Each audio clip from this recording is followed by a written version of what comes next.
Hello, hello, hello mga Tarot Loves! Welcome sa Rensoul Tarot Channel, ang inyong lingguhang gabay mula sa baraha.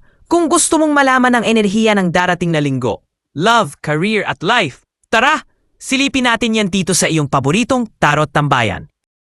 Kamusta mga minamahal kong Scorpio? Handa na ba kayong malaman ang mensahe ng universe para sa iyong Tarot Love or Relationship reading sa lingong ito?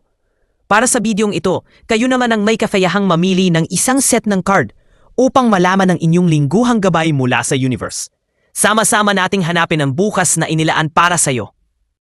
Para sa inyong kalinawan, mga mahal na viewers, ang mga barahang gagamitin upang iyong pagpilian ay maingat na isinagawa at napili sa totoong buhay. Kaya naman nasa inyong kamay na lamang ang magiging sagot sa inyong lingguhang gabay sa pamamagitan ng pagpili ng isang set ng baraha. Bago ka pumili ng baraha, huminga ka muna ng malalim. I-relax ang iyong isipan at damdamin. I-focus ang atensyon mo sa tanong, intensyon o bagay na gusto mong malinawan. Tandaan, hindi panghuhula ang tarot. Isa itong paraan ng universe upang mas makilala mo ang iyong sarili at ang daang tinatahak mo. Pero bago iyan, maglaan muna tayo ng maiksing dasal bago ka pumili ng iyong baraha. Universe, gabayan mo kami sa pagpili ng baraha ngayon. Ipaabot mo sana ang tamang mensahe, ang kailangan naming marinig sa oras na ito. Buksan ang aming mga puso at isip para sa liwanag, clarity at good vibes. Salamat sa guidance at positive energy. Amen. Para sa iyong 1-week reading, sa harap mo ay may 5 set ng card. Set 1, Set 2, Set 3, Set 4 at Set 5. Piliin mo ang barahang pinakamalakas, pumukaw ng iyong atensyon at gamit ang iyong intuition. Ang tamang mensahe ay palaging makakarating sa tamang oras. Magbibigay lamang ako ng 10 segundo upang makapili ng iyong ninanais na baraha.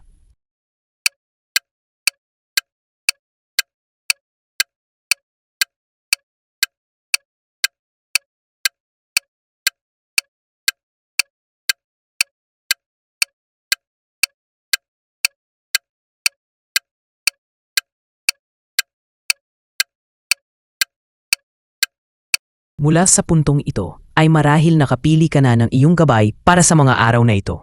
Tara, simulan na natin ang iyong reading.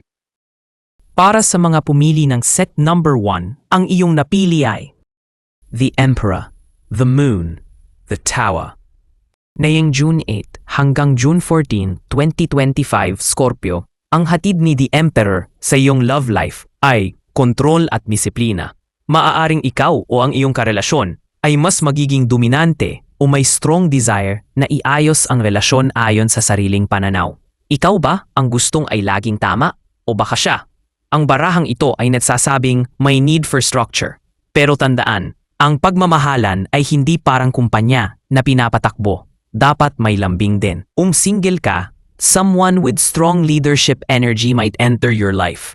Medyo bossy pero charming. Pero tanungin mo sarili mo, gusto mo ba ng love o ng commander-in-chief? Sabi naman ni The Moon sa'yo, Scorpio, pagkalito at sikreto. May hindi malinaw dito, Scorpio. Ang The Moon ay nagsasabi na may mga bagay sa ilalim ng surface na hindi pa lumilitaw. Pwedeng may dinatago ang partner mo, o baka ikaw mismo ang nagtatago ng tunay mong nararamdaman. Tip, huwag munang magpadalos-dalos ng judgment. Kilatisin ang mga kilos, hindi lang salita. Intuition mo, malakas yan, gamitin mo. Sabi naman ni The Tower sa'yo, Scorpio, pagyanig at pagbabago. Wow, ito na ang shake-up card. Ang The Tower ay nagsasaad ng biglaang pagbabago. Hindi man laging masaya, pero madalas kailangan mangyari. Pwedeng isang matinding argumento, revelasyon o realisasyon ang mangyari sa loob ng linggong ito. Pero tandaan, minsan kailangan sirain ang luma para makagawa ng mas matibay na pundasyon.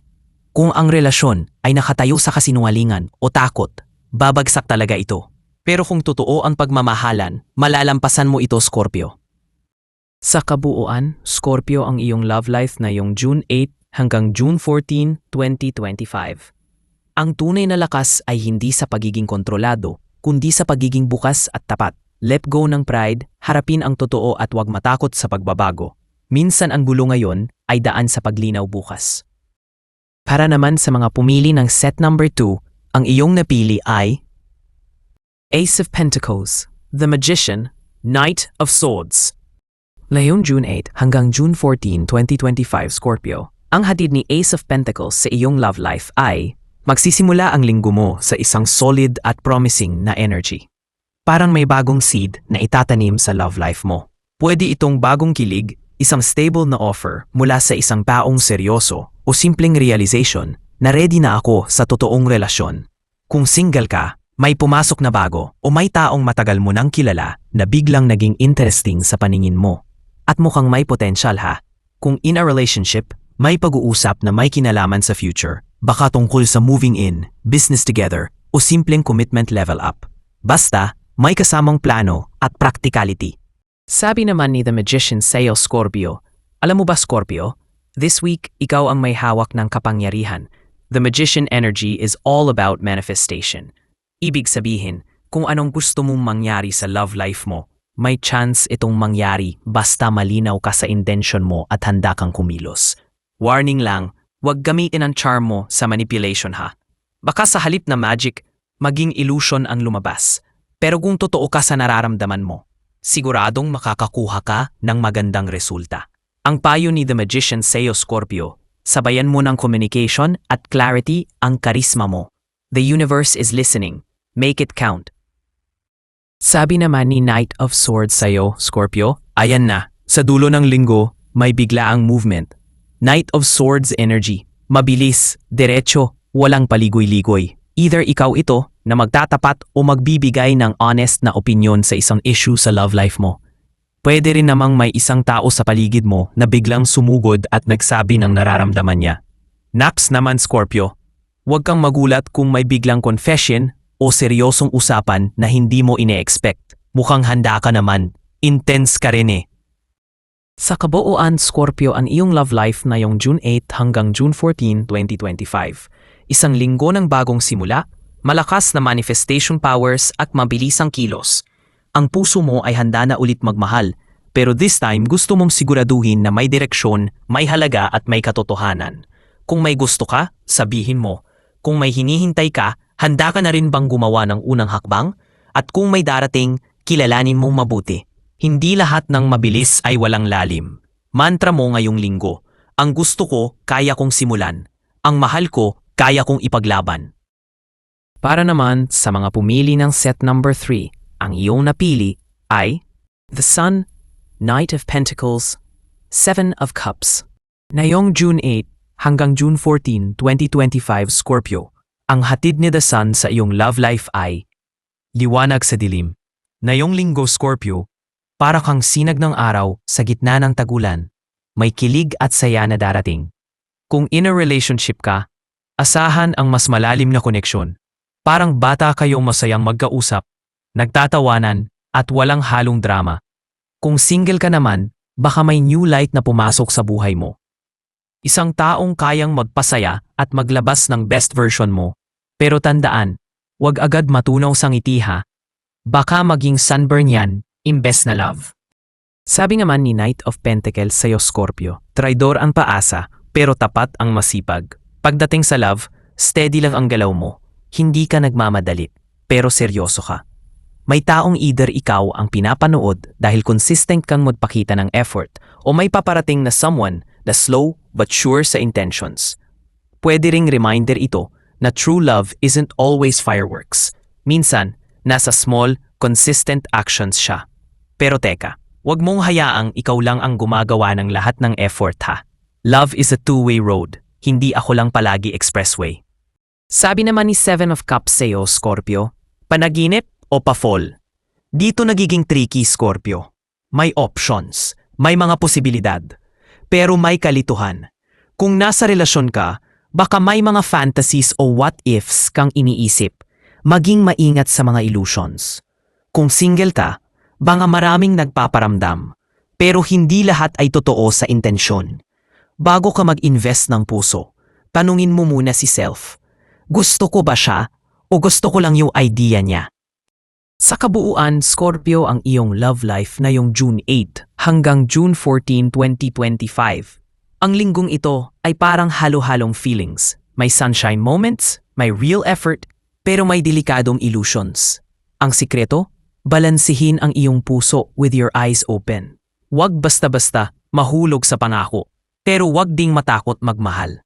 Advice ng mga baraha, enjoy the joy, trust in consistency, but beware of the illusions.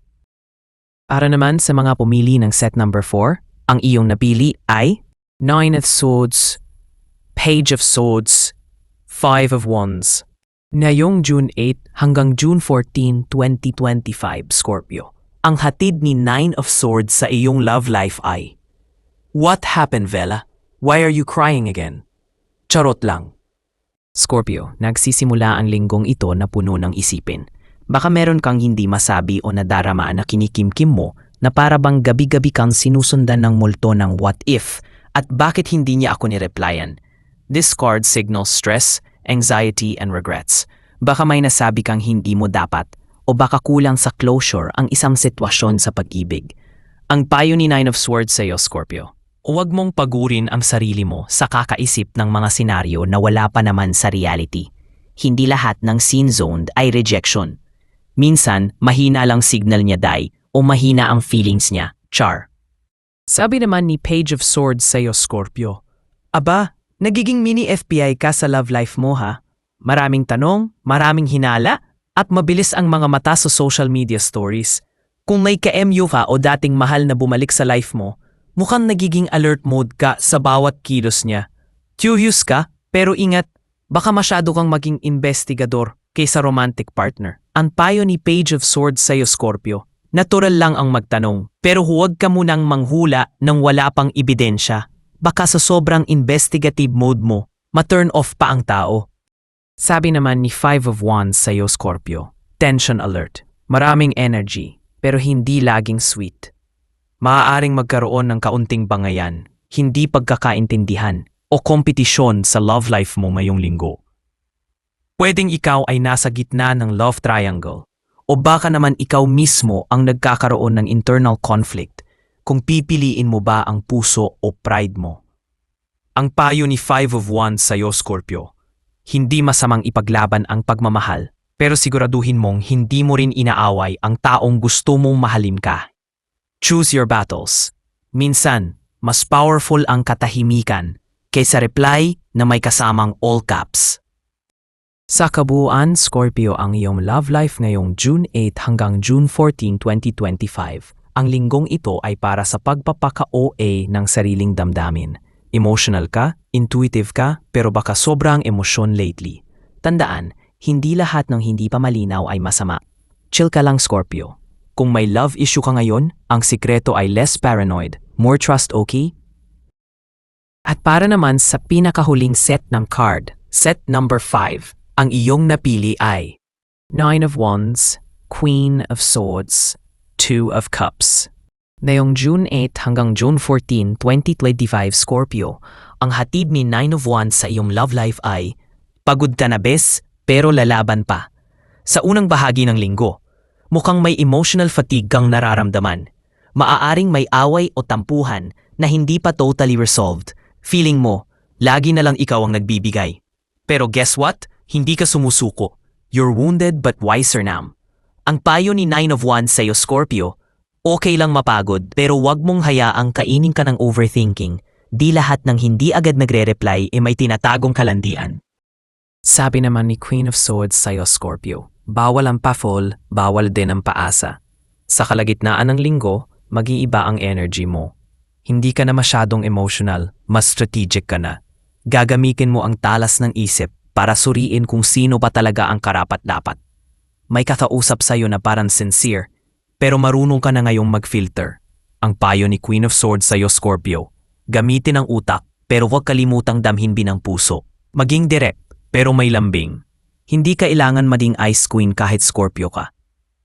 Sabi naman ni Two of Cups sa'yo, Scorpio. Walang tatalo sa mutual understanding at konting landi. By the end of the week, boom, may biglang spark of connection. Whether ito'y pag-aayos ng tampuhan o bagong kilig from someone na matagal mo nang napapansin, ang energy ng Two of Cups ay tungkol sa reciprocated love. Ang payo ni Two of Cups sa'yo, Scorpio, kung may feelings ka, say it with your chest. Kung may closure kang gustong mangyari, eto na ang tamang panahon. Mutual vibes, mutual effort, Mutual landi. Go lang. Sa kabuuan, Scorpio, ang iyong love life ngayong June 8 hanggang June 14, 2025.